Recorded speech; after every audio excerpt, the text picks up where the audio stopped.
कि depression in freezing point के numerical and concepts elevation in boiling point से ज्यादा आपके एग्जाम में पूछे गए हैं। और ये जो भी स्पेशल पॉइंट है ये आपके नीट एग्जाम के लिए बहुत जरूरी है, जिस वजह से आप इस चैनल पे आए हो कि आपको कम टाइम में वो सारे सटीक पॉइंट बता दिए जाए जिसकी हमें जरूरत है और जिसके लिए हमें बहुत ढेर सारा भी ना पढ़ना पड़े। वहां से देखिए, एक तीर से दो निशाना साध रहा हूं मैं, आपसे ये पूछा गया था, तो इसी का फायदा उठा के आपके नीट वालों ने एक क्वेश्चन बना दिया कि ये समझना थोड़ा प्यार से, डिप्रेशन इन फ्रीजिंग पॉइंट जो आपको एग्जांपल कराया गया वही बन के क्वेश्चन आ गया नीट 2020 में। तो दोनों में एक ही फॉर्मूला यूज करना है, चाहे हमारे पास फ्रीजिंग पॉइंट का क्वेश्चन है चाहे मेल्टिंग पॉइंट का क्वेश्चन है। वॉल्यूम बढ़ेगा, वॉल्यूम बढ़ना इज द निशानी ऑफ, इसका मतलब कंसंट्रेशन चेंज करने से केएफ केवी पे फर्क नहीं पड़ेगा। फॉर्मूले की गंभीरता को समझना है, इसीलिए ये क्वेश्चन रखा गया है। तो वहां पे भी फ्रीजिंग पॉइंट क्या होगा, सेम होगा। तो इस तरह अगर मोलालिटी सेम है और सॉल्वेंट सेम है, इस लिक्विड सॉल्यूशन चैप्टर में अब हम लोग थर्ड कॉलिगेटिव प्रॉपर्टी फटाफट तैयार करने जा रहे हैं और वो है डिप्रेशन इन फ्रीजिंग पॉइंट।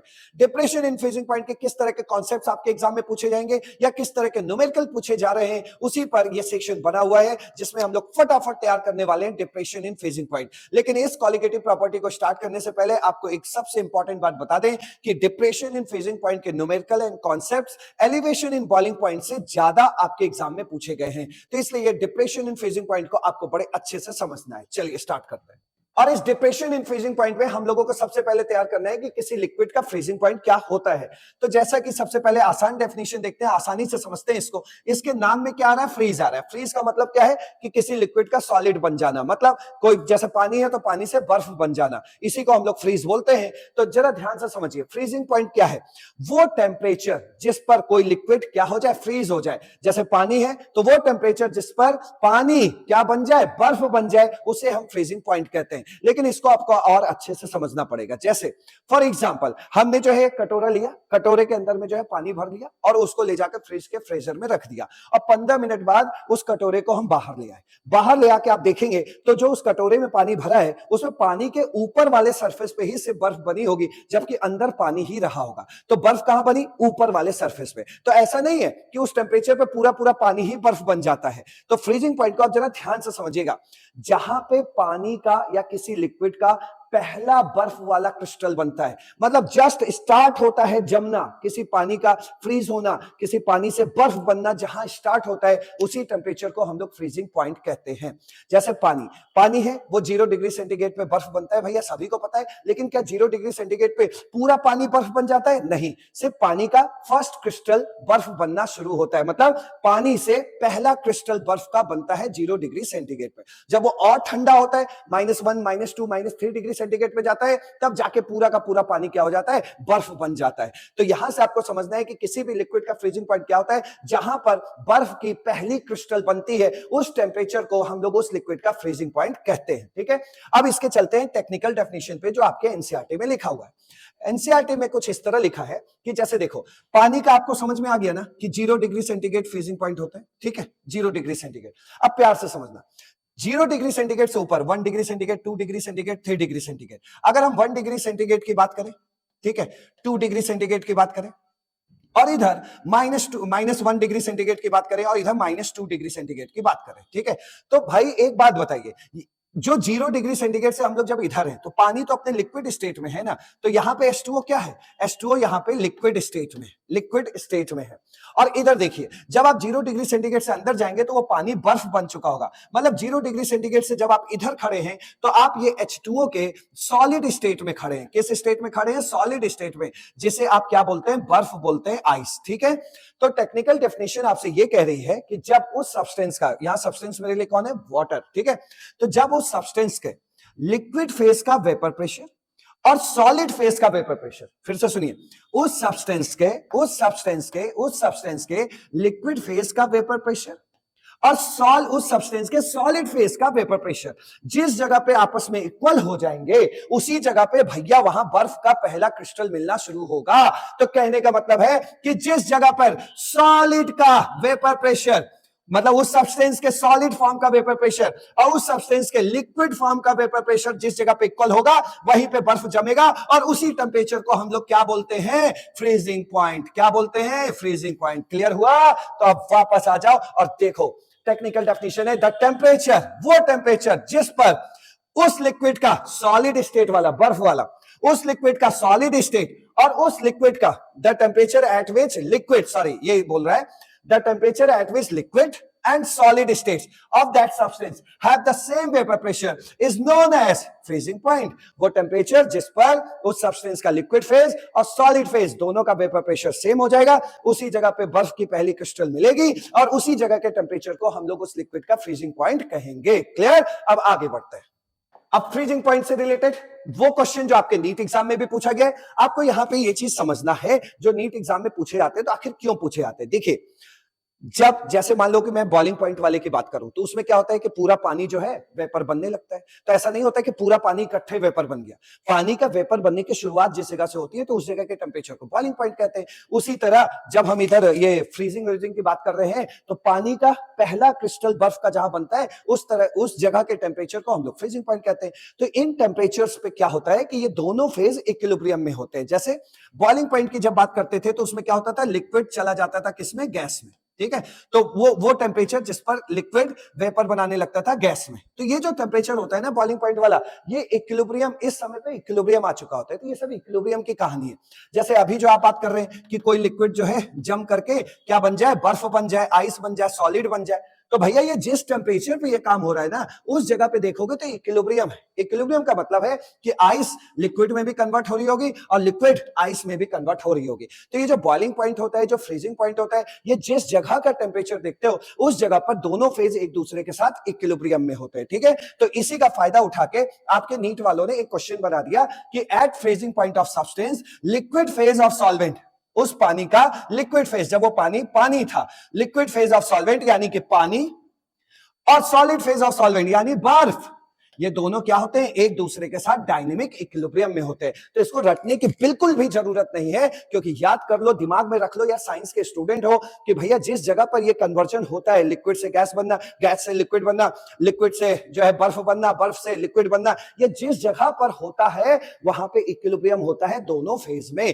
तो अब आपसे पूछे कि भाई ये बताओ जिस जगह फ्रीज होता है उस टेम्परेचर पे क्या होता है, तो आप कहेंगे भैया उसके दोनों फेज एक दूसरे के साथ क्या होते हैं, इक्विलिब्रियम में होते हैं। तो ये आपको 4 नंबर देगा आपके नीट के एग्जाम में। अब आगे बढ़ते हैं, अब बात करते हैं आज के टॉपिक जिसके लिए सेशन बना है, और वो है depression in freezing point. Depression का मतलब होता है कम हो जाना, मतलब फ्रीजिंग पॉइंट कम हो जाना। जैसे जो लिक्विड 0 डिग्री सेंटीग्रेड पे जमा करती थी, आज वो -1 -2 डिग्री सेंटीग्रेड पे जाके जम रही है, फ्रीज हो रही है। जो लिक्विड 0 डिग्री सेंटीग्रेड पे फ्रीज होती थी, आज वो -1 -2 डिग्री सेंटीग्रेड पे जाके फ्रीज हो रही है। तो इसका मतलब क्या हुआ, फ्रीजिंग पॉइंट क्या हो गया, घट गया है। तो यही है डिप्रेशन इन फ्रीजिंग पॉइंट। इसको अभी हम लोग समझते हैं कि ऐसा क्यों हुआ। सबसे पहले एक बात आपको समझनी है, इसको समझने के लिए हमने एक पॉइंट अभी किलियर किया था कि भाई कोई भी लिक्विड उसी जगह पर फ्रीज होगी, उसी टेम्परेचर पर फ्रीज होगी जिस टेम्परेचर पर उस लिक्विड फेज का वेपर प्रेशर और उससे जो जम के बर्फ बना है उस बर्फ का वेपर प्रेशर जिस जगह पे बराबर होगा उसी जगह पर वो लिक्विड फ्रीज होगी। एक पॉइंट ये सीखा। दूसरा पॉइंट देखो, थोड़ा सा बचपन में चलते हैं। बचपन में वैसे तो हम लोग एक बर्तन में दूध लेते थे या आइस ट्रे में दूध भर देते थे और उसमें चीनी, मतलब एक बर्तन में पहले क्या करते थे, दूध लिया, उसमें चीनी वगैरह मिला दिया, रूह अफ़ज़ा मिला दिया, काजू किशमिश मिला दिया और उसको आइस ट्रे में ऐसे फैला दिया और आइस ट्रे ले जाके फ्रिज में रख दिया। अब आइसक्रीम सुबह तक बन गई, सुबह आइसक्रीम समझ के खाने लगे। लेकिन चलो अभी पानी का आइसक्रीम बनाते हैं। तो एक बर्तन में हमने पानी लिया, ठीक है। अब उस पानी को अगर अकेले सिर्फ उस बर्तन में पानी है, उस पानी को अगर आप फ्रीज करेंगे तो 0 डिग्री सेंटीग्रेड पे फ्रीज हो जाएगा। लेकिन जैसे उसमें हमने चीनी मिलाया, क्या मिलाया, चीनी मिलाया, काजू किशमिश मिलाया, ये सब क्या है, नॉन वोलेटाइल सॉल्यूट ही तो है। तो ये नॉन वोलेटाइल सॉल्यूट मिलाने पर अब वो पानी जो 0 डिग्री सेंटीग्रेड पे जमता था, अब वो पानी -1 -2 डिग्री सेंटीग्रेड पे जमेगा तो आज भी पानी ही। आप भी जानते हैं चीनी काजू किशमिश थोड़ी जाके जमेगा कौन, फ्रीज कौन होगा, पानी ही होगा। लेकिन पहले वो पानी कहलाता था, लेकिन जैसे ही आपने नॉन वोलेटाइल सॉल्यूट वगैरह मिला दिया तो भैया अब वो सॉल्यूशन हो गया, ठीक है। तो यहां से जो हमें बात ये निकालनी थी कि जो पानी पहले 0 डिग्री सेंटीग्रेड पे जम जाया करता था, आज सॉल्यूशन, उसका सॉल्यूशन बनने के बाद वही पानी -1 -2 डिग्री सेंटीग्रेड पे जम रहा है। ऐसा क्यों? तो ऐसा इस वजह से, उसको अभी हम आपको ग्राफ से भी समझाएंगे, लेकिन पहले पॉइंट समझिए कि जब भी हम किसी वोलेटाइल सॉल्वेंट जैसे पानी हो गया, पानी में हम नॉन वोलेटाइल सॉल्यूट मिलाते हैं तो इस पानी का वेपर प्रेशर कम हो जाता है। और जैसे ये वेपर प्रेशर कम होता है इसीलिए इसका फ्रीजिंग पॉइंट भी कम हो जाता है। आइए समझते हैं इसको, तभी समझ में आएगा कि क्या हम एक्चुअली में क्या कहना चाह रहे हैं, तब आपको ये पॉइंट क्लियर होगा। देखिए, जैसे मान लीजिए कि हमने एक वाई एक्सिस बना लिया और एक एक्स एक्सिस बना लिया। वाई एक्सिस पे हमने वेपर प्रेशर रख लिया और एक्स एक्सिस पे हमने टेम्परेचर रख लिया। ठीक है भाई, अब जो है मान लीजिए कि हमारा जो पानी है उस पानी का वेपर प्रेशर ये है। ठीक है, पानी का वेपर प्रेशर ये है, मतलब सॉल्वेंट की बात कर रहे हैं। अब भाई किसी चीज को आपको फ्रीज करना है तो टेम्परेचर कम करना पड़ेगा, और जब टेम्परेचर कम करना पड़ेगा, ठंडा करोगे तभी तो जमेगा। अब ठंडा कर रहे हैं तो आपको भी पता है जब ठंडा कर रहे हैं तो उसका वेपर प्रेशर गिरता जाएगा, गिरता जाएगा, गिरता जाएगा, क्योंकि आपको भी पता है टेम्परेचर बढ़ाने पर वेपर प्रेशर एक्सपोनेंशियली बढ़ता है, तो टेम्परेचर घटाने पर वेपर प्रेशर एक्सपोनेंशियली घटता जाएगा, घटता जाएगा। और इस जगह पे आके क्या हुआ, ये जो था, ये जो फॉर्म आपका था, ये सॉल्वेंट जो पानी था वो अभी लिक्विड फेज में है। ठीक है, और इस जगह पर इस सॉलिड का ये जो भी बर्फ है, मान लीजिए पानी मान लिया तो ये बर्फ बोलो इसको कि ये अभी पानी है और इसके बाद अब क्या बनने वाला है, बर्फ बनने वाला है। तो पानी और बर्फ, ये था उस बर्फ का वेपर प्रेशर। इस तरह जिस जगह पर उस पानी के बर्फ वाले फॉर्म का वेपर प्रेशर और उस पानी के लिक्विड वाले फॉर्म का वेपर प्रेशर बराबर होगा, उसी जगह पे तो ये पानी जमेगा। क्लियर हो गया, उसी जगह पे जमेगा। तो इसको नीचे गिरा के देखो, ये टेम्परेचर आपको पता चलेगा, और ये टेम्परेचर क्या हो गया, 0 डिग्री सेंटीग्रेड, जिसे आप क्या कहते हैं, freezing point of pure solvent, जिसे हम इसमें डिनोट करेंगे TF नॉट से। क्लियर हो गया। अब आप बात समझिए, ये फ्रोजन सॉल्वेंट था, बर्फ था, फ्रोजन सॉल्वेंट, ये फ्रोजन सॉल्वेंट का वेपर प्रेशर था इधर, और उधर वो पानी लिक्विड फॉर्म का वेपर प्रेशर था। जिस जगह पे इस लिक्विड फॉर्म का वेपर प्रेशर और इस बर्फ का वेपर प्रेशर बराबर होगा, उसी जगह पे ये भाई साहब पानी जमेंगे, और उस जगह का टेम्परेचर नोट कर लीजिए, वो कहलाएगा उसका फ्रीजिंग पॉइंट। क्लियर। अब एक बात बताइए, हमने इसके अंदर क्या किया, इसके अंदर हमने चीनी मिलाना स्टार्ट कर दिया। ठीक है, नॉन वोलेटाइल सॉल्यूट मिला दिया। अब भाई बताओ, नॉन वोलेटाइल सॉल्यूट मिलाने से इसका वेपर प्रेशर कम हो जाएगा कि नहीं? तो जो यहाँ पे अकेला पानी का वेपर प्रेशर ऐसा होता था, लेकिन जब इस जगह पे हमने नॉन वोलेटाइल सॉल्यूट मिला दिया तो इस पानी का वेपर प्रेशर गिर के इतना हो गया, इतना हो गया। तो फिर हमने ठंडा करने की कोशिश किया, ठंडा किया, तो ठंडा करने के बाद देखो, ये जहां पे उस सॉलिड के वेपर प्रेशर के बराबर होगा, उस सॉलिड के वेपर प्रेशर बराबर होगा, वहीं तो जमेगा। तो आज जम कौन रहा है मेरे भाई? आज सोल्यूशन ही तो जम रहा है। देखो, जब खाली पानी था तो वो 0 डिग्री सेंटीग्रेड पर जम गया, लेकिन जब सोल्यूशन बना दिया, उसमें चीनी वीनी मिला दिया, तो वो थोड़ा देर में जाके जम रहा है। देर में जाके जम रहा है तो टेम्परेचर और ठंडा हो गया होगा ना, -1 डिग्री सेंटीग्रेड हो गया। तो इसको आज क्या कह सकते हैं हम लोग? ये कहेंगे फ्रीजिंग पॉइंट ऑफ सोल्यूशन। तो ये TF नॉट क्या हुआ? TF नॉट हो गया freezing point of pure solvent. Clear, pure solvent, ये हो गया आपका TF नॉट। और TF क्या हो गया मेरे भाई? TF हो गया आपका freezing point of solution. Clear. अब देखिए, ये जो फ्रीजिंग पॉइंट ऑफ सॉल्यूशन मैंने लिखा, तो अब आप इसमें एक बात निकाल सकते हैं, वरना वीडियो बहुत लंबी हो जाएगी। आप एक बात बताइए, पहले भी जम पानी ही रहा था, पहले भी फ्रीज पानी ही हो रहा था, आज भी फ्रीज पानी ही हो रहा है, लेकिन वो पानी थोड़े लोअर टेम्परेचर पे हो रहा है। तो ये जो फ्रीजिंग पॉइंट में कमी आई है, इसे ही हम डिप्रेशन इन फ्रीजिंग पॉइंट कहते हैं, इसे ही हम डिप्रेशन इन फ्रीजिंग पॉइंट कहते हैं। और ये कमी किसके खुराफात की वजह से आई है? नॉन वोलेटाइल सॉल्यूट की वजह से आई है। आप कहेंगे कि सर एक काम करिए, आप मुझे ये बताइए कि सर अगर हम इसमें 1 चम्मच चीनी और मिला दे तो क्या होगा? तो 1 चम्मच चीनी और मिलाओगे तो और वेपर प्रेशर कम हो जाएगा, और वेपर प्रेशर कम होगा तो देखो, ये जाके उस सॉलिड वाले वेपर प्रेशर बराबर कब होगा? यहां होगा, यहां होगा। तो भैया ये वाला जो सोल्यूशन है उसका पानी यहां जाके जमेगा, तो ये क्या हो गया? -2। इसका मतलब हमें ये पता लग गया कि डिप्रेशन इन फ्रीजिंग पॉइंट एक ऐसी फिजिकल प्रॉपर्टी है जो सॉल्यूट के मोल पर डिपेंड कर रही है, जो सॉल्यूट के पार्टिकल पर डिपेंड कर रही है। 1 चम्मच चीनी मिलाया तो यहां जमा, चीनी और बढ़ा दिया, सॉल्यूट और बढ़ा दिया, नॉन वोलेटाइल सॉल्यूट, तो भैया यहां जमने लगा। इसका मतलब ये डिप्रेशन इन फ्रीजिंग पॉइंट क्या है? ये डिप्रेशन इन फ्रीजिंग पॉइंट एक कॉलिगेटिव प्रॉपर्टी है। अब आपसे पूछा जाए कि डिप्रेशन इन फ्रीजिंग पॉइंट कितना है, तो आप कहेंगे डेल्टा TF। अच्छा, अब आप यहां पे एक बात और समझिए, ये डेल्टा TF हम निकाले तो निकाले कैसे? देखो भाई, आपसे बोला जा रहा है depression in freezing point, freezing point कितना घटा। तो आप जैसे मान लीजिए -2 पे पहुंच गए, तो -2 नहीं बोलना है, वहां क्या बोलना है? देखो ध्यान से, यहाँ पे आप 0 डिग्री सेंटीग्रेड पे खड़े थे और -2 पे पहुंच गए। अब मैं आपसे पूछूंगा कि कितना घटे मेरे भाई, तो आप कहेंगे 2 डिग्री सेंटीग्रेड घट गए। अब 2 डिग्री सेंटीग्रेड घटने के बाद जहां पहुंचना होगा वहां पहुंचोगे। क्लियर। तो ये है डेल्टा TF। क्या है ये? Delta TF। तो डेल्टा TF कैसे निकालते हैं? डेल्टा TF आपको निकालना है TF नॉट माइनस TF से। देखो ध्यान से, तभी तो आएगा पॉजिटिव में आंसर। डेल्टा TF, बर्फ का, पानी का केस लेते हैं, तो पानी किस पे जमता है? 0 डिग्री सेंटीग्रेड पे। ठीक है। बाद में जब उसमें चीनी वगैरह मिला तो वो जम रहा है -2 पे, ये देखो 0 डिग्री सेंटीग्रेड पे जमा और उसके बाद फिर वो -2 पे जम रहा है, यानी सोल्यूशन का क्या हो गया -2, आगे लगा हुआ है माइनस और सोल्यूशन का फ्रीजिंग पॉइंट क्या आया -2, तभी तो आंसर आएगा 2। तो ये समझना थोड़ा प्यार से, डिप्रेशन इन फ्रीजिंग पॉइंट कितना घटा, तो ये घटा मैंने अपने मुंह से ही बोल दिया है, बस आपको बताना है कि कितना घटा, तो कितना घटा 2 डिग्री सेंटीग्रेड। क्लियर हो गया, कितना घटा 2 डिग्री सेंटीग्रेड। अब न्यूमेरिकल स्ट्रेटेजी इसमें कैसे बनानी है उसको समझिए। इस न्यूमेरिकल स्ट्रेटेजी के बाद हम लोग वापस डिप्रेशन इन फ्रीजिंग पॉइंट के डेफिनेशन पे चलेंगे। जैसे आपके जो एग्जाम, नीट एग्जाम में जो जनरली पूछा जाता है वो एक्वस सॉल्यूशन होता है, मतलब पानी में ही नमक मिला देंगे, चीनी मिला देंगे, कुछ मिला देंगे, पानी वाला ही क्वेश्चन होता है। तो आपको अच्छे से पता है भाई कि अभी आपके पास अगर वाटर है, पानी है, तो पानी किस टेम्परेचर पे जमना स्टार्ट होता है 0 डिग्री सेंटीग्रेड पे, मतलब 273 केल्विन पर। ठीक है, तो ये पानी का है, तो ये क्या हो गया TF0 हो गया। ठीक, अब आपको उस क्वेश्चन में दिया होगा कि इसमें हमने नमक मिला दिया या कोई सॉल्ट मिला दिया, तो जो है इस सॉल्यूशन, इससे बने मतलब पानी वाला जो सॉल्यूशन हमने मिलाया है, नमक मिलाया है, तो इस सॉल्यूशन का फ्रीजिंग पॉइंट -3 डिग्री सेंटीग्रेड है। तो -3 डिग्री सेंटीग्रेड है, तो इसका मतलब ये हो गया कि ये तो सॉल्यूशन का फ्रीजिंग पॉइंट हुआ। तो वहां पर आप डेल्टा TF निकालने के लिए फॉर्मूला मत रटने लगना, TF0 माइनस TF करेंगे, TF0 0 है, फिर माइनस गए, फिर TF आपका -3 है, वो रखा, फिर बता रहे 3 डिग्री सेंटीग्रेड, ये काम नहीं करोगे।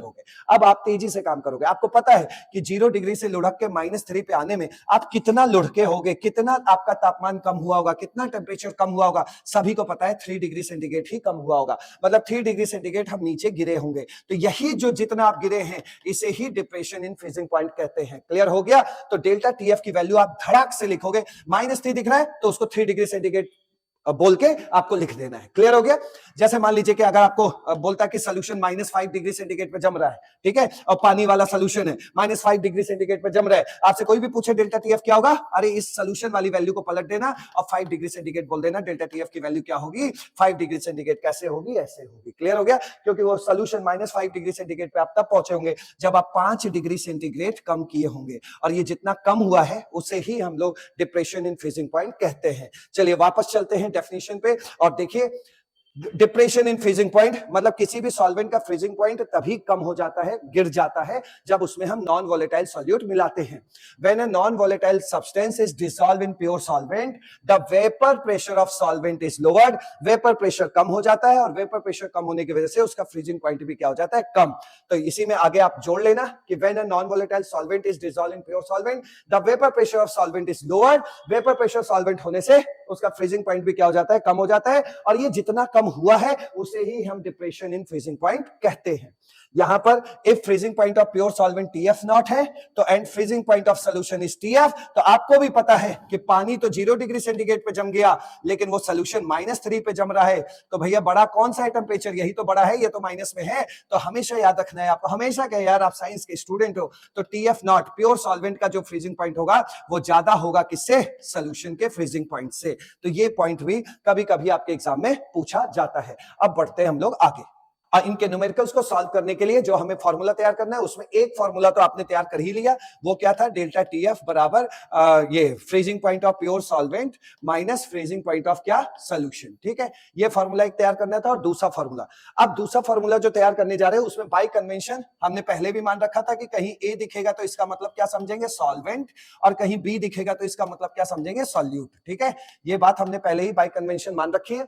अच्छा, अब एक बात बताइए, यहां पर जब खाली पानी था तो 0 डिग्री सेंटीग्रेड पे जम गया था, लेकिन जब 1 चम्मच चीनी मिलाया तो माना कि वो -1 डिग्री सेंटीग्रेड पे जाके जम रहा है।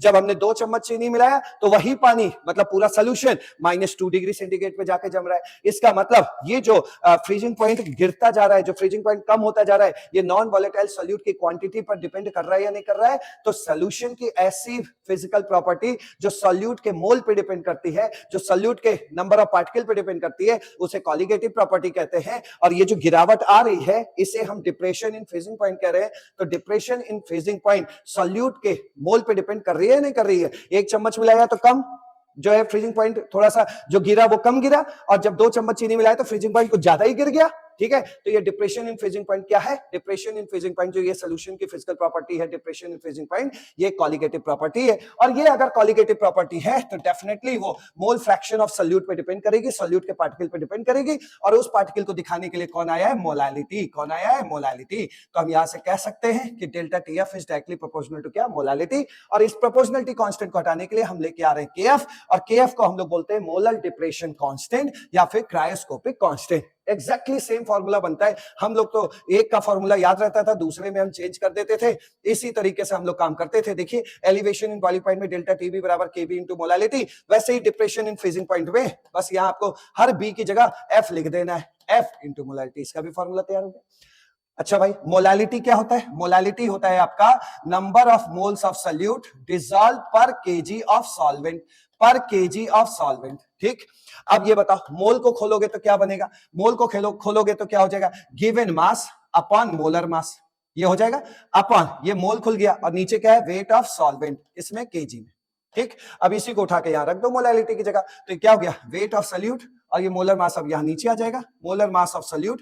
मोलर मास सोल्यूट नीचे आएगा तो बगल में कौन आ गया? Weight of solvent. और वेट ऑफ सॉल्वेंट अगर मैंने ग्राम में दे दिया, अभी यहां केजी है, अगर हमने ग्राम में दे दिया तो ऊपर आप 1000 करना नहीं भूलेंगे। तो ये तैयार हो गया आपका फॉर्मूला, डेल्टा टीएफ बराबर KF into W upon MB, 1000 upon W A. Clear? जहां डब्ल्यू बी क्या है? वेट ऑफ सोल्यूट, एमबी क्या है? Molar mass of solute, W A क्या है? वेट ऑफ सॉल्वेंट इन ग्राम, तो ऊपर क्या करोगे? 1000। ठीक है, अब बात कर लेते हैं केएफ की। केएफ जो है यहाँ पे एक प्रोपोर्शनलिटी कांस्टेंट है, जिसे हम मोलर डिप्रेशन कांस्टेंट या क्रायोस्कोपिक कांस्टेंट कहते हैं। अब इसके बारे में थोड़ी बात करते हैं। और ये जो भी स्पेशल पॉइंट है, ये आपके नीट एग्जाम के लिए बहुत जरूरी है, जिस वजह से आप इस चैनल पे आए हो कि आपको कम टाइम में वो सारे सटीक पॉइंट बता दिए जाए जिसकी हमें जरूरत है, और जिसके लिए हमें बहुत ढेर सारा भी ना पढ़ना पड़े। उसी में से ये नीट के लिए पॉइंट है, depression in freezing point is directly proportional to lowering in vapour pressure. एक बात बताइए, जब ये देखिए यहां पर पानी था, अकेला पानी था, तो 0 डिग्री सेंटीग्रेड पे वो बर्फ बन रहा था, लेकिन जब उसमें आपने 1 चम्मच चीनी मिलाया तो माना कि वो -1 डिग्री सेंटीग्रेड पे जमने लगा। तो ये क्या है? डिप्रेशन इन फ्रीजिंग पॉइंट, मतलब ये फ्रीजिंग पॉइंट इसका क्या हो गया? कम हो गया पानी का। और जब आपने उसमें 2 चम्मच चीनी मिला दिया तो -2 डिग्री सेंटीग्रेड पे जमने लगा। ठीक है, तो इसका मतलब क्या है कि भाई जितना ज्यादा उस सॉल्वेंट का, मतलब जो वोलेटाइल सॉल्वेंट है उसका वेपर प्रेशर गिराओगे, जितना ज्यादा उसका वेपर प्रेशर गिरेगा तो डिप्रेशन इन फ्रीजिंग पॉइंट भी उतना ही ज्यादा होगा। देखो खुद ही देखो, 1 चम्मच डाला तो इतना सा वेपर प्रेशर कम हुआ, तो भैया फ्रीजिंग पॉइंट भी ये हो गया -1, यानी डिप्रेशन इन फ्रीजिंग पॉइंट इतना रहा। लेकिन जब आपने 2 चम्मच चीनी मिला दिया तो डिप्रेशन इन फ्रीजिंग पॉइंट और ज्यादा हो गया। क्यों हो गया? क्योंकि भैया वेपर प्रेशर और गिर गया। तो इसीलिए कहा जाता है कि depression in freezing point is directly proportional to कितना वेपर प्रेशर उसका गिरा, लोवरिंग इन वेपर प्रेशर। और lowering in vapour pressure, relative lowering in vapour pressure में आपको पढ़ाया गया था कि लोवरिंग इन वेपर प्रेशर क्या होता है? डेल्टा पी, और डेल्टा पी क्या होता है भैया? पी नॉट क्या? सॉल्वेंट माइनस पी सोल्यूशन, यही होता है। अच्छा एक बात बताइए, वेपर प्रेशर कब गिरेगा? जब उसमें नॉन वोलेटाइल सोल्यूट मिलाएंगे। तो ध्यान से समझना इस रिलेशन को। सोल्यूट जितना, ये मोल फ्रैक्शन ऑफ सोल्यूट है, मतलब सोल्यूट की क्वांटिटी, तो वो नॉन वोलेटाइल सोल्यूट जितना ज्यादा मिलाओगे उसके वेपर प्रेशर में गिरावट उतना ही ज्यादा होगा, और उसके वेपर प्रेशर में अगर गिरावट ज्यादा होगा तो डिप्रेशन इन फ्रीजिंग पॉइंट भी ज्यादा होगा, डिप्रेशन इन फ्रीजिंग पॉइंट कम होगा, डिप्रेशन इन फ्रीजिंग पॉइंट ज्यादा होगा। तो फिर से सुनिए, जितना ज्यादा नॉन वोलेटाइल सोल्यूट मिलाएंगे तो वेपर प्रेशर में गिरावट यानी लोवरिंग इन वेपर प्रेशर भी उतना ही ज्यादा होगा, और जितना ज्यादा वेपर प्रेशर गिरेगा उतना ही डिप्रेशन इन फ्रीजिंग पॉइंट की वैल्यू ज्यादा होगी। क्लियर हो गया? ये दिख रहा है आपको? ठीक। अब देखिए यहाँ पे, तो इसका मतलब इसको बीच से मारो गोली, तो यहां से हमें समझ में आ गया कि delta TF is directly proportional to mole fraction of solute. और मोल फ्रैक्शन ऑफ सोल्यूट को कैसे लिखते हैं? मोल्स ऑफ सोल्यूट मतलब उसका मोल अपॉन सबका मोल। अब चूंकि वहां पे नॉन वोलेटाइल सोल्यूट थोड़ा बहुत ही मिलाएंगे, तो यहां से इसको क्या कर देते हैं? नेग्लेक्ट। तो अब क्या हो गया? NB by NA proportional to delta TF. यहां ध्यान रखना, यहां से मैं वही चीज सिखाने जा रहा हूं जो बहुत आसान है, बस यहां मैथमेटिकल फॉर्म में सीख रहे हो। जितना ज्यादा वो नॉन वोलेटाइल सोल्यूट मिलाओगे उतना ही वेपर प्रेशर वहां गिरेगा, उतना ही उसका फ्रीजिंग पॉइंट कम हो जाएगा, मतलब डिप्रेशन इन फ्रीजिंग पॉइंट भी उतना ही ज्यादा आएगा। तो अगर आपने नॉन वोलेटाइल सोल्यूट की क्वांटिटी बढ़ाई तो डिप्रेशन इन फ्रीजिंग पॉइंट भी ज्यादा होगा। यही तो इतनी देर से सिखा रहे। क्लियर? अब बढ़ते हैं नेक्स्ट पॉइंट पे। अब बात कर लेते हैं इसके प्रोपोर्शनलिटी कांस्टेंट केएफ, जिसे आपने क्या बोला था, मोलर डिप्रेशन कांस्टेंट या फिर क्रायोस्कोपिक कांस्टेंट केएफ। तो केएफ का फॉर्मूला एग्जैक्टली उसी तरह है जैसे केबी का फॉर्मूला आपको सिखाया था कि gas constant R into molar mass of solvent into TF naught का ये स्क्वायर है, ठीक है, टीएफ नॉट का square upon 1000 into delta H fusion. ये फ्यूजन का मतलब क्या हो गया, फ्यूजन का मतलब होता है कि भाई किसी लिक्विड का सॉलिड बनना, इसे हम फ्यूजन कहते हैं, बर्फ बनना, क्योंकि यहां बर्फ थी तो बना रहे हो, तो किसी लिक्विड के सॉलिड बनने में जो एंथैल्पी चेंज आ रही है उसकी वैल्यू, ठीक है। और ये क्या है, टीएफ नॉट का स्क्वायर, ध्यान रखना ये कैपिटल टी है, कैपिटल टी का मतलब ये हो गया, इस फॉर्मूले में ये मतलब होता है कि आपको वैल्यू केल्विन में रखनी है। मतलब मान लीजिए पानी है तो पानी का, प्योर पानी का फ्रीजिंग पॉइंट कितना होता है, 0 डिग्री सेंटीग्रेड, तो यहाँ 0 डिग्री सेंटीग्रेड मत रख देना, यहां रखना आप उसको केल्विन में चेंज करके। और 0 डिग्री सेंटीग्रेड को हम केल्विन में कैसे चेंज करते हैं, केल्विन में चेंज करने के लिए 273 ऐड कर देते हैं, तो इसका केल्विन में कितना वैल्यू हो गया इस 0 डिग्री सेंटीग्रेड का, 273 केल्विन। तो यहां रख देना 273 केल्विन का स्क्वायर, ठीक है, और 1000 इंटू डेल्टा एच फ्यूजन, वो क्वेश्चन में आपको दिया होगा, वैल्यू पुट करेंगे, केएफ की वैल्यू आ जाएगी। फॉर H2O रटने की जरूरत नहीं है, ये आपके एग्जाम में वहां पे क्वेश्चन के नीचे लिखा होगा कि पानी के लिए जो क्रायोस्कोपिक कांस्टेंट की वैल्यू होती है वो होती है 1.86 केल्विन पर मोलालिटी। क्लियर। केएफ की यूनिट क्या होगी, तो भाई आप एक बात बताइए, डेल्टा टीएफ बराबर क्या होता है, केएफ इंटू मोलालिटी, तो केएफ की यूनिट क्या हो जाएगी, delta TF upon molality. Delta TF क्या है, एक टेम्परेचर है, टेम्परेचर के लिए केल्विन, और ये मोलालिटी है, जब ऊपर जाएगा तो क्या बन जाएगा, मोलालिटी इनवर्स, ये आ गया केल्विन मोलालिटी इनवर्स। आइए नेक्स्ट पॉइंट पे चलते हैं, नेक्स्ट क्वेश्चन देख लेते हैं। पर इसमें भी बहुत स्पेशल पॉइंट्स आपके लिए रखे गए हैं जो आपके नीट के लिए जरूरी है, और ये नीट 2017 में पूछा भी गया है, जिसे हमने नीट पॉइंट नंबर 1 बना के रख दिया है। लेकिन इस पॉइंट को पढ़ने से पहले आप एक बात बताइए, ये जो केएफ आज पढ़ रहे हो, मोलर डिप्रेशन कांस्टेंट या क्रायोस्कोपिक कांस्टेंट, और जो केबी आपने उसमें पढ़ा वो एलिवेशन इन बॉइलिंग पॉइंट में केबी क्या था, मोलर एलिवेशन कांस्टेंट, भाई ये केएफ और केबी सॉल्वेंट का होता है, सॉल्वेंट का, पहली बात। दूसरी बात, एक बर्तन में पानी लिया, 1 चम्मच चीनी मिलाया, और एक बर्तन में पानी लिया, 5 चम्मच चीनी मिला दिया, मिला दो भाई, मिला दो, खूब मिला। या हम ऐसा भी कर सकते हैं कि एक बर्तन में हमने जो पानी लिया था उसमें पहले 1 चम्मच चीनी मिलाया, और फिर अब उसमें हमने 5 चम्मच चीनी मिला दिया, फिर हमने उसमें 1 पैकेट नमक मिला दिया, खूब मिला। वहां कंसंट्रेशन चेंज हो रहा है, लेकिन सॉल्वेंट के नाम पे आज भी बर्तन में पानी ही है, तो केएफ के भी सॉल्वेंट का होता है। क्या आपने उस बर्तन में पानी की जगह कोई और सॉल्वेंट लिया, नहीं लिया, पानी उसका उस सॉल्यूशन का कंसंट्रेशन चेंज कर रहे हो, लेकिन उसमें सॉल्वेंट के नाम पे आज भी पानी ही है। तो इसका मतलब कंसंट्रेशन चेंज करने से केएफ केबी पे फर्क नहीं पड़ेगा, क्योंकि केएफ केबी सॉल्वेंट का होता है, और सॉल्वेंट हम सेम रखे हुए हैं, सॉल्वेंट कांस्टेंट रखे हुए हैं, सॉल्वेंट हम नहीं बदल रहे। हाँ, अगर वहां से पानी को हटा के हम वहां पे दारू मिला दें तो भैया उस सॉल्यूशन का क्या हो जाएगा, केएफ केबी चेंज हो ही जाएगा। तो ध्यान रखना, केएफ केबी सॉल्वेंट का होता है, जब तक सॉल्वेंट बदलोगे नहीं तब तक केएफ केबी की वैल्यू चेंज नहीं होगी। चाहे सॉल्यूशन को आप खूब कंसंट्रेटेड करते रहो, खूब भर के नमक मिलाओ, चीनी मिलाओ, उससे केएफ केबी की वैल्यू पे कोई फर्क नहीं पड़ता, क्योंकि केएफ केबी सॉल्वेंट का होता है। If molality of dilute solution is doubled, कह रहा है एक डाइल्यूट सोल्यूशन है, उसके कंसंट्रेशन को हम डबल कर दें तो केएफ केबी चेंज नहीं होता, नहीं चेंज होगा, because KF KB is constant for a particular solvent. Solvent हम बदल नहीं रहे, तो केएफ केबी चेंज नहीं होगा। केएफ केबी, फिर से बोल रहा हूं, केएफ केबी सॉल्वेंट का होता है, जब सॉल्वेंट रिप्लेस करोगे तब केएफ केबी की वैल्यू चेंज होगी, वरना सॉल्वेंट आज भी आप पानी रखे हैं और 10 चम्मच नमक मिलाने के बाद भी उसमें पानी ही है, तो भाई केएफ केबी की वैल्यू भी सेम रहेगी, बदलेगी नहीं। अगला पॉइंट, नेक्स्ट पॉइंट जो नीट नंबर 2 बना के आपके सामने रखा गया है, ये एम्स 2014 का क्वेश्चन आया हुआ है, और इसमें कह रहा है pressure effect on freezing point of water. आपको तो पता ही है कि पानी 0 डिग्री सेंटीग्रेड पे जम जाता है, बर्फ बना लेता है, तो लेकिन अगर हम प्रेशर को बढ़ा दें या घटा दें, चलिए बढ़ा दे की बात करते हैं, तो प्रेशर बढ़ा दें तो उसके फ्रीजिंग पॉइंट पे क्या फर्क पड़ेगा, वो 0 डिग्री सेंटीग्रेड पे जमेगा कि नहीं जमेगा, यही आपको बताना है। तो इसको जरा आप प्यार से समझिए। देखिए, आप किसको जमाने जा रहे हो भाई, किसको फ्रीज करने जा रहे हो, पानी को। पानी को फ्रीज करके आप क्या बनाने जा रहे हो, आइस, ठीक है। अच्छा, आपको एक बात पता है ना कि density of water is greater than density of ice, तभी तो बर्फ की डेंसिटी कम होती है, तभी तो बर्फ पानी पे तैरता है। तो बर्फ की डेंसिटी कम होती है और पानी की डेंसिटी ज्यादा होती है। मतलब अगर हम 1 ग्राम पानी लें तो 1 ग्राम पानी अगर लिक्विड फॉर्म में है तो उसकी डेंसिटी ज्यादा होगी, और अगर वही 1 ग्राम पानी जम के आइस बन जाएगा तो उसकी डेंसिटी क्या होगी, कम होगी। अच्छा ठीक है, डेंसिटी की बात समझ गए। अच्छा, एक पॉइंट आपको और पता है, आपको यह पता है कि डेंसिटी बराबर होता है मास बाय वॉल्यूम। तो अगर किसी की डेंसिटी कम है तो वॉल्यूम ज्यादा होगा ना, क्योंकि इनवर्सली है। तो बताइए डेंसिटी कम किसका, आइस का, तो वॉल्यूम इसका ज्यादा होगा। तो यहां से हम क्या ये कह सकते हैं, यहां से क्या हम ये कह सकते हैं कि volume of water is less than volume of ice. Clear बात, क्लियर बात। अब यही कहने का मतलब है कि अगर हम 1 ग्राम लिक्विड पानी को 1 ग्राम पानी को अगर हम फ्रीज करें तो जो आइस बनेगा उसका वॉल्यूम ज्यादा होगा। 1 ग्राम लिक्विड पानी का वॉल्यूम कम होगा और 1 ग्राम लिक्विड से बने हुए बर्फ का वॉल्यूम ज्यादा होगा।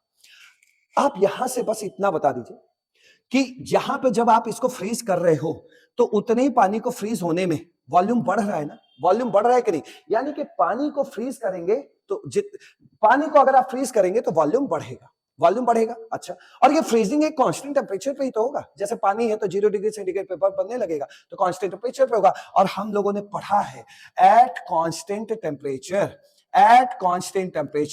P is inversely proportional to volume. ये बॉयल्स लॉ है। अब आपको क्या चाहिए, पानी को जमाना है, पानी को फ्रीज करना है। जब पानी को आप फ्रीज करोगे तो वॉल्यूम बढ़ेगा, वॉल्यूम बढ़ना इज द निशानी ऑफ बर्फ का बनना।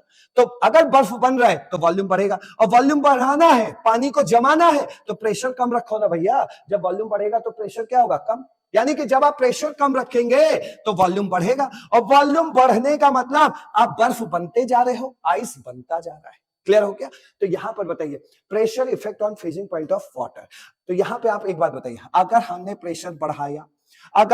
प्रेशर बढ़ाया तो फिर वॉल्यूम घटेगा तो मतलब आप यहीं तो खड़े हो, उधर तो जा ही नहीं पा रहे हो, तो यहीं तो खड़े हो, यानी कि वो बर्फ नहीं जम पाएगी। तो अगर प्रेशर बढ़ाएंगे तो बर्फ नहीं जमेगी 0 डिग्री सेंटीग्रेड पे, उसको और ठंडा करना पड़ेगा, -1 -2 पे जाके जमेगी। तो फ्रीजिंग पॉइंट क्या हो जाएगा, डिक्रीज हो जाएगा। क्लियर हो गया पॉइंट। ये पॉइंट बहुत अच्छे से पढ़ना है, नहीं समझ में आया तो फिर से एक बार रिपीट करके देख लो। नेक्स्ट आगे बढ़ते हैं। ये क्वेश्चन भी आपके एग्जाम में हुआ है और सीधा रेक्टिफिकेशन क्वेश्चन है कि पानी की डेंसिटी कितने टेंपरेचर पर सबसे ज्यादा मैक्सिमम होती है, तो वो 4 डिग्री सेंटीग्रेड पर पानी की डेंसिटी सबसे ज्यादा होती है। तो इसको एज इट इज आपको दिमाग में रखना है। नेक्स्ट एंड नेक्स्ट पॉइंट जो हमने आपके लिए बना के रखा है, ये नीट 4 है, और ये नीट 4 का ये वाला क्वेश्चन, ये जो पॉइंट है, ये एम्स में पूछा गया है। और उसको समझिएगा कि जैसे अभी तो मैंने आपको बोल दिया कि नमक मिलाओ, चीनी मिलाओ, तो आपको सॉल्यूट का नाम पता है कि सॉल्यूट नमक है तो NaCl है, चीनी है तो भाई वो C6H12O6 ग्लूकोज होगा, फ्रक्टोज होगा,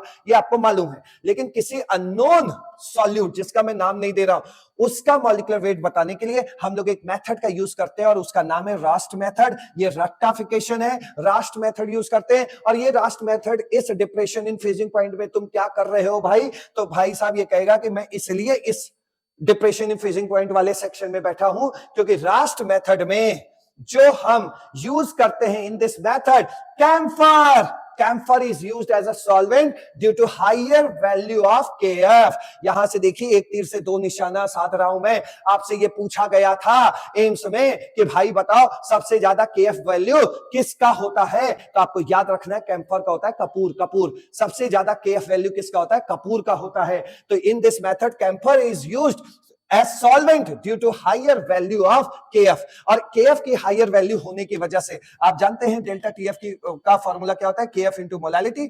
KF की वैल्यू हाई होने की वजह से डेल्टा TF भी हाई निकलता है, डिप्रेशन इन फ्रीजिंग पॉइंट भी हाई निकलता है। तो depression in freezing point high का मतलब हो गया कि आप उतने ही देर में जाके फ्रीज होते हो, और जब देर में जाके हम फ्रीज होते हैं तो किसी भी सॉल्यूट का हम एक्यूरेटली एक्सपेरिमेंट कर सकते हैं कि वो सॉल्यूट कैसा था कैसा नहीं था। अच्छे से हमें अच्छा खासा टाइम मिलता है उस सॉल्यूट के बारे में जानने के लिए। क्लियर। तो देखिए Sometimes to determine molecular weight of unknown solute, we use Rast method.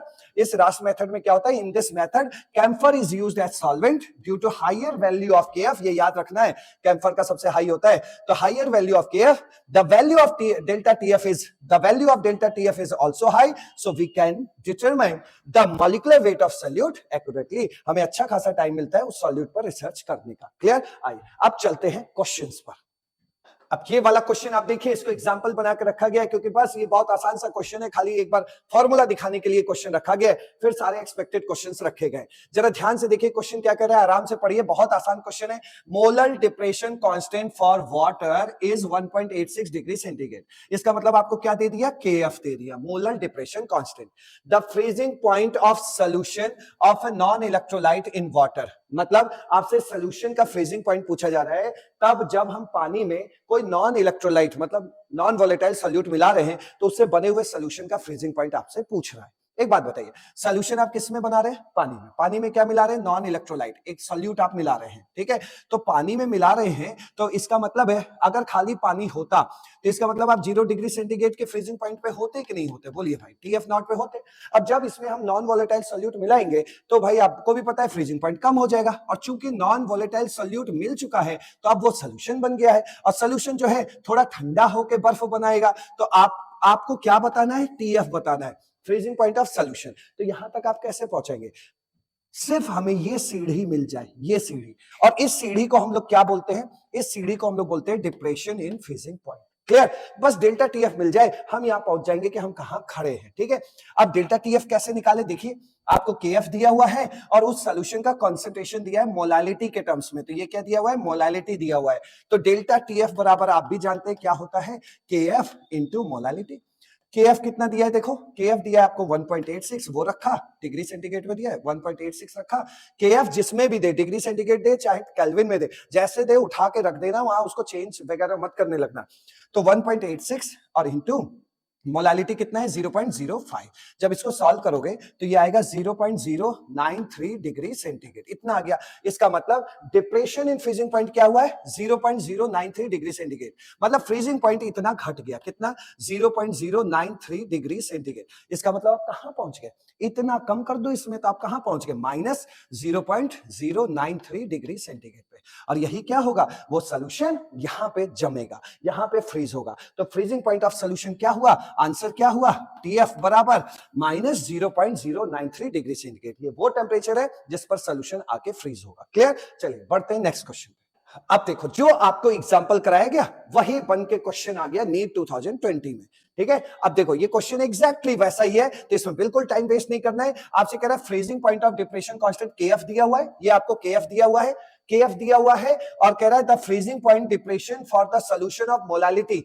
मतलब एक सॉल्यूशन का आपको फ्रीजिंग पॉइंट डिप्रेशन बताना है, जिसमें हमने जो नॉन इलेक्ट्रोलाइट मिलाया है, नॉन इलेक्ट्रोलाइट मिलाने के बाद जो सॉल्यूशन बना है उसकी मोलालिटी दी है 0.078। जरा ध्यान से आप बात समझ लीजिए, इस बार आपसे क्या पूछ रहा है।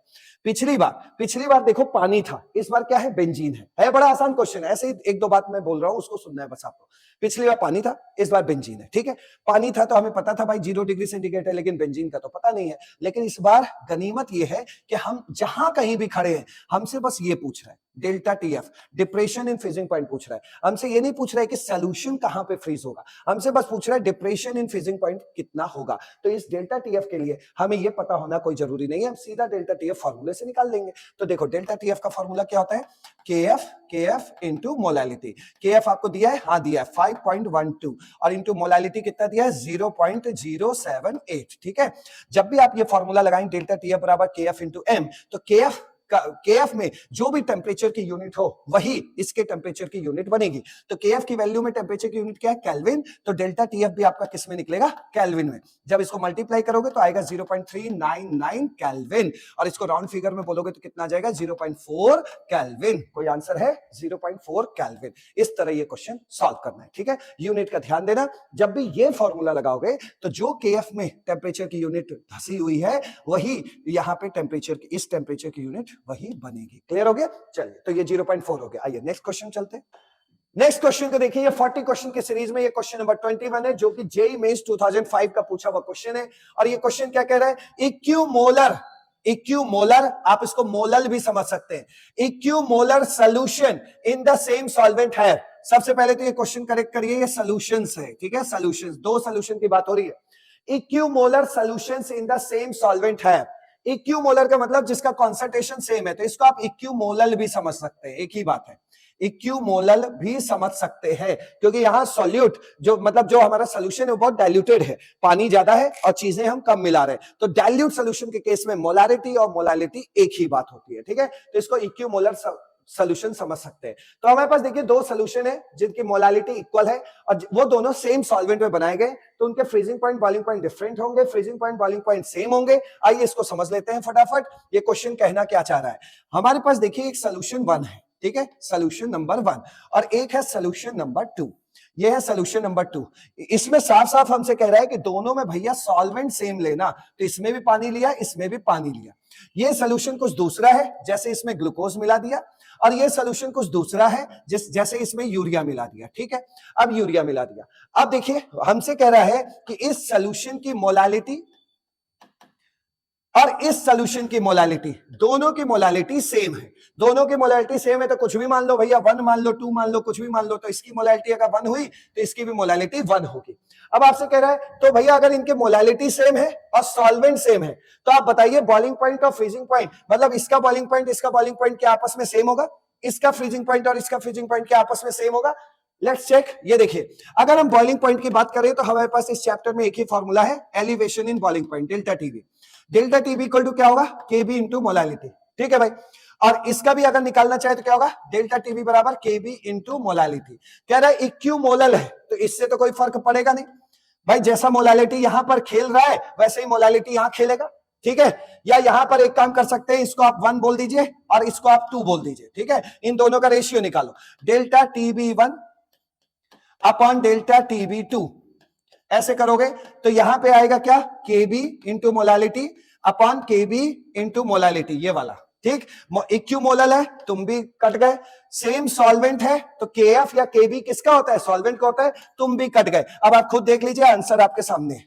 आंसर आपके सामने है, elevation in boiling point first और elevation in boiling point second दोनों सेम होगा। दोनों सॉल्यूशन का elevation in boiling point same होगा, तो इसका मतलब ये मान लीजिए कि 100 डिग्री सेंटीग्रेड से एलिवेशन इन बॉइलिंग पॉइंट दोनों में आ रहा है 2 डिग्री सेंटीग्रेड का, तो दोनों ही सॉल्यूशन का बॉइलिंग पॉइंट क्या हो जाएगा? 102 डिग्री सेंटीग्रेड। तो दोनों सॉल्यूशन का बॉइलिंग पॉइंट सेम होगा या नहीं होगा? ये प्रूव हो गया। इसी तरह आप डेल्टा टीएफ लगा के प्रूव कर लेना, डेल्टा टीएफ बराबर KF into molality, delta TF बराबर केएफ इंटू मोलालिटी। वहां पर भी देखोगे डेल्टा टीएफ 1 बराबर डेल्टा टीएफ सेकंड सॉल्यूशन, तो वहां पर भी फ्रीजिंग पॉइंट क्या होगा? सेम होगा। तो इस तरह अगर मोलालिटी सेम है और सॉल्वेंट सेम है तो उन दोनों जो डिफरेंट सॉल्यूशंस हैं उन दोनों सॉल्यूशंस का बॉइलिंग पॉइंट सेम होगा और उन दोनों सॉल्यूशन का आपस में फ्रीजिंग पॉइंट भी सेम होगा। तो राइट आंसर क्या हुआ? बी। आइए नेक्स्ट क्वेश्चन पे चलते हैं। नेक्स्ट क्वेश्चन देखिए, ये क्वेश्चन नंबर 22, ये नीट 2016 में आया हुआ क्वेश्चन है और ये क्वेश्चन आपको फॉर्मूले से क्या सबक लेना है वो सिखा जाएगा। तो ये क्वेश्चन बहुत अच्छे से समझना है ताकि आपको एक सबक यहां पे मिलेगा जो अभी तक आपको वो सबक नहीं मिल पाया है। ध्यान देना, a solution containing 50 gram of ethylene glycol in 200 gram of water and the freezing point depression is 9.3 degree centigrade, how much ice separates out? ये क्वेश्चन क्या कह रहा है, बारीकी से आपको समझा रहा हूं, सबसे पहले ध्यान से देखना। ये कह रहा है कि एक सॉल्यूशन बनाया गया है जिसमें इथाइलिन ग्लाइकॉल और पानी को आपस में मिलाया गया है। इथाइलिन ग्लाइकॉल एक एंटी फ्रीज सॉल्यूशन होता है जो उसको बर्फ बनने नहीं देता है, ठीक है, उसके लिए मिलाया जाता है। तो ये इथाइलिन ग्लाइकॉल एक सॉल्यूट है जिसको हम पानी में मिला के एक सॉल्यूशन तैयार कर रहे हैं। इथाइलिन ग्लाइकॉल का फॉर्मूला होता है CH2OH, CH2OH, और जब इसका मोलर मास जोड़ोगे तो इसका मोलर मास निकल के आएगा, इस मोलर मास ऑफ सॉल्यूट निकल के आएगा 62 के आसपास। ठीक है, पहला ये हो गया। और सॉल्यूशन कंटेनिंग 50 ग्राम इथाइलिन ग्लाइकॉल, इसका मतलब ये दिया हुआ है मास ऑफ सॉल्यूट। ठीक है भाई, 200 ग्राम पानी, यानी कि ये दिया हुआ है वेट ऑफ सॉल्वेंट WA। अब ध्यान देना अभी क्या बोलने जा रहे हैं। और and the freezing point depression is 9.3 degree centigrade, इसका मतलब ये भाई साहब दिए हैं डेल्टा TF। एक बात समझो, हमें ये कह रहा है कि ये जो भी सोल्यूशन बनाया गया है, ये डेल्टा TF अगर आपको 9.3 डिग्री सेंटीग्रेड दिया है तो इसका मतलब भाई पानी है, तो पानी था तो कहां था? 0 डिग्री सेंटीग्रेड पे। और कह रहा है ये कितना घटा है इसका फ्रीजिंग पॉइंट? 9.3 degree centigrade. तो सोल्यूशन अब कहां पे जम रहा है? -9.3 डिग्री सेंटीग्रेड पे वो सोल्यूशन बर्फ बनेगा। एक बात बताइए, तो आपसे ये पूछा जा रहा है कि how much ice separates out, मतलब कितना बर्फ बना होगा। उसके लिए एक छोटा सा काम करना है आपको। देखिए, फॉर्मूले की गंभीरता को समझना है, इसीलिए ये क्वेश्चन रखा गया है। डेल्टा TF बराबर पहले क्या होता था? KF इंटू मोलालिटी, आपको याद है, तो KF रखिए। मोलालिटी, मोलालिटी क्या होता है? Weight of solute upon molar mass of solute, बगल में बैठता है वेट ऑफ सॉल्वेंट। ठीक है, अगर वो ग्राम में है तो फिर ऊपर क्या आप रखते हैं? 1000। भाई मेरे एक बात समझो, डिप्रेशन इन फ्रीजिंग पॉइंट आपको दिया है ना, आपने जैसे ही 9.3 डिग्री सेंटीग्रेड रखा, आपको ये देखना है कि इतना डिप्रेशन इन फ्रीजिंग पॉइंट के समय पर, मतलब इतना डेल्टा TF अगर हुआ है किसी का, तो उस समय पर ध्यान देना, जो लाइन बोलने वाले बहुत इंपॉर्टेंट बोलने वाले, उस समय पर उस समय पर कितना पानी था, कितना पानी था। कहने का मतलब ये जो आप फॉर्मूले में WA रखते हैं, ये बताता है कितना पानी उस समय है जिस समय ये डेल्टा TF होगा। अगर आपको ये पता चल जाए कि 200 ग्राम पानी तो मेरे पास था, लेकिन जब हम यहां तक पहुंचे तो हमारे पास पानी बचा 160 ग्राम, तो इसका मतलब आपको पता लग गया ना कि बर्फ कितना बना होगा, 40 ग्राम। ध्यान से, इस फॉर्मूले में ये जो WA होता है वो पानी का लिक्विड स्टेट की कहानी होती है। तो आपको ये देखना है कि जब हम इस समय यहां पहुंचे हैं तो उस समय पानी कितना यहां होना चाहिए जिससे कि ये आए। तो जब आप इसको सॉल्व करेंगे, सब कुछ इसमें वैल्यूज रखेंगे, सबको मैंने रख दिया है। WB आपने यहाँ पे 50 ग्राम रखा, चलो मैं रख देता हूं। यहाँ पे आपने 50 ग्राम रखा, बगल में 1000 है। MB आपने 62 रख लिया और ये डेल्टा TF आपने 9.3 रख लिया। तो इतना डिप्रेशन इन फ्रीजिंग पॉइंट जिस समय हुआ था, उस समय ये WA कितना रहा होगा। जब इस WA को सॉल्व करोगे तो ये लगभग 39 ग्राम आया है। 39 ग्राम नहीं, सॉरी, इसको थोड़ा सा चेंज करके ये आया हुआ है 161 ग्राम। ठीक, ये W है। तो इससे आपको यही सबक मिला कि इतने डेल्टा TF आने पर पानी यहां कितना रहा होगा। तो ये पानी पता चल गया कि इतना पहुंचने पर पानी हमारा इतना है। पानी अगर इतना है और लेके चले हो 200 ग्राम पानी लेके आपने कहानी शुरू की थी, और जब आप यहां पहुंचे तो पानी जो इस जगह है वो है 161। तो भैया बर्फ कितना बन गया, 39 ग्राम बर्फ बन गया कि नहीं बन गया। पहले पानी इतना था, अब पानी इतना है, तो बाकी का पानी कहां गायब हुआ, बर्फ बन के हट गया। तो आंसर क्या हो गया, 39 ग्राम। तो इसको बहुत अच्छे से इस क्वेश्चन को देखना है। क्लियर, आइए बढ़ते हैं आगे।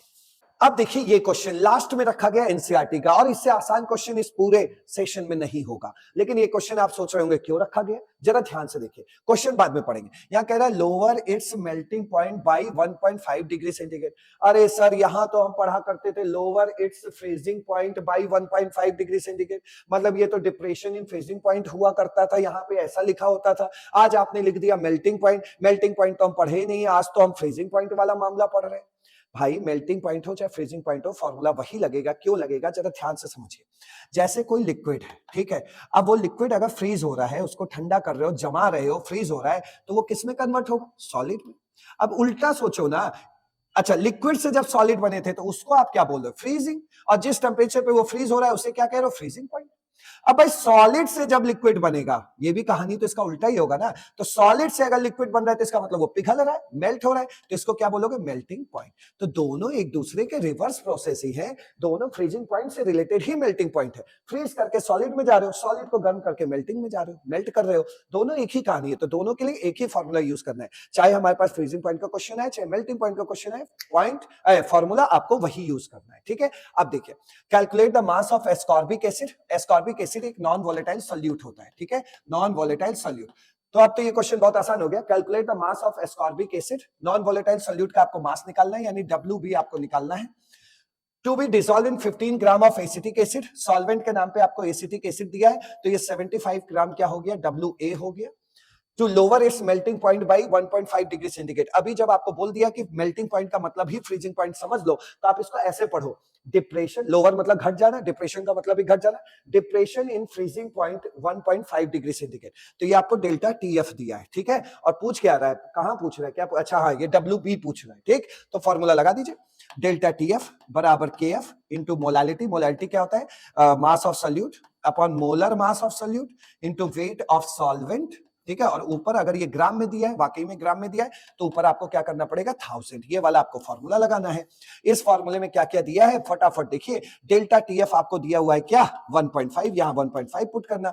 KF आपको KF दिया हुआ है 3.9, तो यहां आप 3.9 पुट करना। WB तो आपको निकालना है, 1000 तो रखा है। मोलर मास, जब एस्कॉर्बिक एसिड का मोलर मास निकालोगे तो ये 176 ग्राम आएगा। तो इसका मोलर मास आप कार्बन को 12 into 6 plus 8 into 1 plus 6 into क्या 16 करोगे तो 176 आएगा। तो यहां पे आपको क्या रखना है, मोलर मास ऑफ सॉल्यूट का 176 और वेट ऑफ सॉल्वेंट आपको दिया है 75 ग्राम, ठीक है।